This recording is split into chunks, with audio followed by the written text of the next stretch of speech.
بدقسمتی سے پچھلے چند دنوں سے بہت سارے فتنے لگاتار اٹھ رہے ہیں۔ کئی لوگ اہل بیت اطہار پر زبان تام دراز کر رہے ہیں، اہل بیت اطہار کو اپنی غلیظ سوچوں کا نشانہ بنا رہے ہیں۔ ان میں سے ایک فتنہ یہ ہے کہ جو عالم ہوتا ہے وہ غیر عالم سید سے افضل ہوتا ہے۔ قرآن کہتا ہے انما یرید اللہ لیذھب عنکم الرجس اہل البیت ویطہرکم تطہیرا، کہ اللہ رب العزت کا ارادہ یہ ہے، اس نے یہ ارادہ کر لیا ہے کہ اے اہل بیت وہ آپ سے رجس کو دور کر دیں۔ اب رجس کے معنی کیا ہے؟ آپ اس کا معنی ہے ناپاکی، پلیدی۔ کہ رجس کسے کہتے ہیں؟ گندگی کو رجس کہتے ہیں۔ نجاست، پلیدی، ناپاکی، کسی بھی قسم کا بڑا یا چھوٹا گناہ، پھر لعنت، کفر، کسی قسم کا عذاب، پھر شیطانی وسوسے ہوتے ہیں، پھر گندے خیالات جو ہمارے اندر آتے ہیں، پھر اسی طرح ہر خامی، ہر عیب اور ہر نقص یہ بھی رجس ہوتا ہے۔ پھر کہا ہر بدبو والی چیز، وہ بدبو ناک کو محسوس ہونا ہو، باطن کو، روح کو محسوس ہو، جس سے اہل ایمان کو گھن آتی ہے۔ پھر کہا ہر وہ چیز جس سے انسان کی طبیعت کو نفرت ہو جائے۔ پھر فرمایا کہ اس سے مراد ہر پلید شے، کہ یہ تین طرح کی، ایک طبیعت میں پلید ہوتی ہے، پھر کہا عقلی طور پر، پھر کہا کچھ شرعی پلیدیاں ہوتی ہیں، پھر کہا کہ اس سے مراد روح کو جو چیز تکلیف دیتی ہے روح، اور پھر فرمایا ہر طرح کی مادی، مانوی، ظاہری، باطنی اور انجانے میں اور جان بوجھ کر جو ہم کوئی غلط کرتے ہیں جانے انجانے میں، یہ سب کیا ہے؟ رجس ہے۔ اب ان معنوں میں جتنے معنی بیان کر رہا ہوں، یہ سارے معانی دیکھیں اور پھر رجس کو سمجھیں، اور اللہ فرماتا ہے اے میرے محبوب کی یاد، میں نے آپ سے ہر رجس کو دور کر دیا۔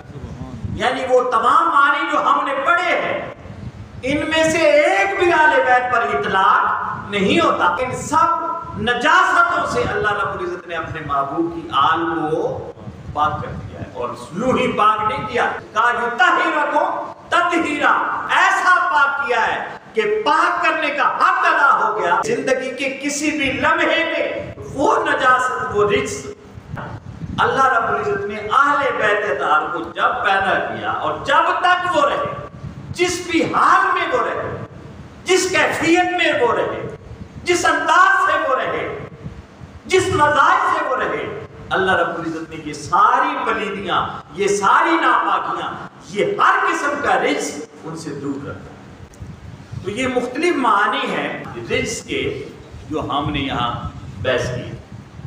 اب اللہ فرماتا ہے انما یرید اللہ لیذھب عنکم الرجس اہل البیت ویطہرکم تطہیرا، کہ اے اہل بیت اطہار، میں نے تم سے ارادہ کر دیا کہ ہر رجس کو دور کر۔ یہ وہ ہستیاں ہیں کہ وہ چیزیں جو عام آدمیوں کے لیے جائز ہوتی ہیں، عام مقامات پر ٹھیک ہوتی ہیں، مگر اللہ رب العزت نے انہیں وہ سٹیٹس عطا کر دیا ہے کہ وہ جو عام جگہوں پر ٹھیک ہوتی ہیں، یہاں وہ بھی ٹھیک نہیں ہوتی۔ ان کے سٹیٹس کے، ان کے وقار کے، ان کی تکریم کے، ان کی عزت کے، اور اللہ نے جو انہیں مقام اور مرتبہ دیا ہے اس کے وہ خلاف ہو۔ اب اس سے آگے دو فتنے، ایک یہ ہے کہ غیر سید عالم غیر عالم سید سے افضل ہوتا ہے۔ یہ فتنہ کہ اگر ایک عالم ہے کوئی اور مقابلے میں ایک سید ہے جو عالم نہیں ہے، تو ان کے نزدیک افضل کون ہے؟ عالم افضل ہے، سید پیچھے۔ میں نے آیت پڑھی ہے لیذھب عنکم الرجس۔ اب علم ایک وصف ہے، اس وصف کے متضاد کیا آتا ہے؟ اس کے مقابلے میں الٹ کیا آتا ہے؟ اپوزٹ۔ علم کے مقابلے میں جہالت آتا ہے، کیا آتی ہے؟ علم کے مقابلے میں کیا آتا ہے؟ جہالت۔ اور عالم کے مقابلے میں کیا آتا ہے؟ جاہل یاد ہے. اب مجھے یہ بتائیں کہ جاہل ہونا خوبی ہے یا خامی ہے؟ خامی. اور رجس کا معنی کیا ہے؟ عیب اور نقص اور خامی. عالم ہونا ایک خوبی ہے اور جاہل ہونا ایک خامی ہے. اللہ کہتا ہے میں نے ہر خامی سے اسے پاک رکھا ہے. مولوی کہتا ہے اس میں یہ خامی موجود. اس سے تو ہٹ جائے کہ وہ عالم ہوتا ہے کہ نہیں ہوتا. قرآن تو یہ کہہ رہا ہے کہ میں نے اسے یہ وصف علم عطا کر رکھا ہے. اللہ رب العزت نے سید کو جاہل بنایا ہی نہیں. سید کو سرے سے جاہل، چاہے وہ یونیورسٹی میں گیا چاہے نہیں گیا، اس نے کسی درس سے پڑھا چاہے نہیں پڑھا، علم اللہ رب العزت نے اسے نسبت عطا فرما دیا. وہ کبھی جاہل ہو سکتا ہی نہیں. کیوں؟ قرآن کہتا ہے کہ میں نے ہر عیب سے پاک کیا ہے. جہالت ہونا ایک عیب ہے اور اللہ نے آل رسول کو اس عیب سے پاک. تو یہ جملہ بنا دینا کہ غیر عالم سید سے غیر سید عالم افضل ہوتا ہے. سید کو غیر عالم کہنا یہ خود ایک بہت بڑی توہین. اللہ رب العزت نے قرآن کریم میں فرمایا حضرت موسیٰ علیہ السلام اور حضرت یوشع بن نون کو بھیجا حضرت خضر علیہ السلام کو ملنے کے لیے. اب خضر علیہ السلام کو جب ملنے کے لیے گئے تو قرآن کیا کہتا ہے؟ وَوَجَدَا عَبْدًا مِّنْ عِبَادِنَا آتَيْنَاهُ رَحْمَةً مِّنْ عِنْدِنَا وَعَلَّمْنَاهُ مِن لَّدُنَّا عِلْمًا. کہا فَوَجَدَا موسیٰ کو اور یوشع بن نون کو وہاں ملے کون؟ عَبْدًا مِّنْ عِبَادِنَا، ہمارے خاص بندوں میں سے خاص بندہ انہیں ملا. اور خاص کیا تھا؟ آتَيْنَاهُ رَحْمَةً مِّنْ عِنْدِنَا، ہم نے اپنی رحمتوں کے خزانے اس کے حوالے کر. پھر کہا وَعَلَّمْنَاهُ مِن لَّدُنَّا عِلْمًا. وہ بظاہر کسی یونیورسٹی، کسی درس، کسی سکول، کالج، مدرسے سے بڑا نہیں ہے.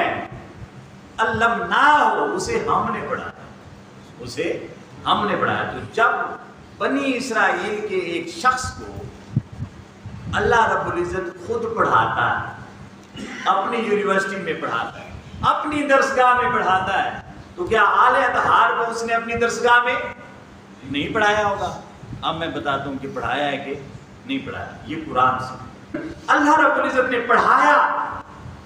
آل بیت اطہار کو کیسے پڑھایا؟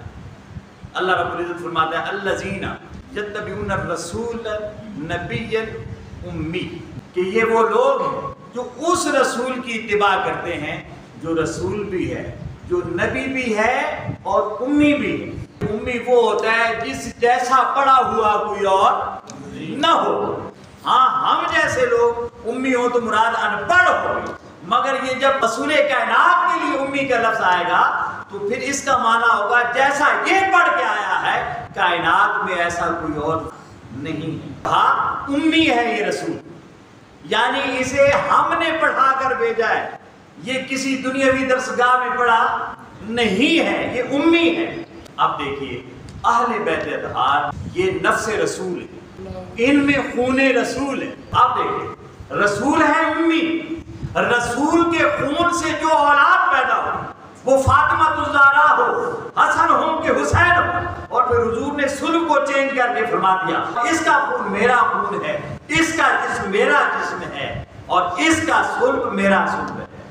گویا اس کی رگوں میں بھی جو خون دوڑا دیا وہ کس کا خون ہے؟ مصطفیٰ کا. کس کا خون ہے؟ تو رسول کائنات شان امیت لے کر آئے ہیں، لہذا ماننا پڑے گا کہ اہل بیت اطہار وہ بظاہر پڑھتے نہیں ہیں، پڑھائے نہیں جاتے، دنیا کی کسی درسگاہ سے سند نہیں لیتے، مگر اللہ رب العزت نے اپنے محبوب کی جو شان امیت ہے اس شان کا فیض انہیں عطا کر رکھا ہوتا ہے. لہذا وہ پڑھیں یا نہ پڑھیں وہ پڑھے ہوئے ہوتے. یہ تو بحث ہی نہیں کہ سید غیر عالم ہوتا ہے، یہ تو بحث ہونی ہی نہیں چاہیے، کیونکہ قرآن کہہ رہا ہے ارے نادان سید تو ہوتا ہی عالم ہے، وہ تو جاہل ہوتا نہیں، کیونکہ جاہل جہالت رجس سے اور اللہ نے اسے دور کر دیا اور اللہ نے اس رجس سے اسے پاک کر دیا ہے. اللہ نے علم کی دولت عطا کی اپنی درسگاہ سے پڑھا کر.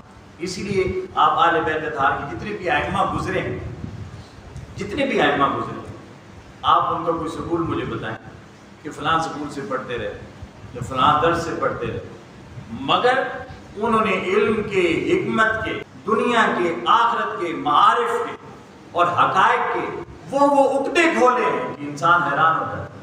تو ایک یہ جو فتنہ تھا میں نے اس کی طرف تھوڑی سی رہنمائی کر دیا تھی۔ اس کے بعد ایک حدیث ہے، حدیث آپ نے سنی ہے، میں آپ کو مکمل حدیث پھر سناؤں گا اگلے جمعہ پر، کہ رسول کائنات نے اہل بیت اطہار کے بارے میں اور ان کے علم کے بارے میں کیا فرمایا۔ اللہ رب العزت ہمیں ان فتنوں سے بچائے اور محفوظ رکھے۔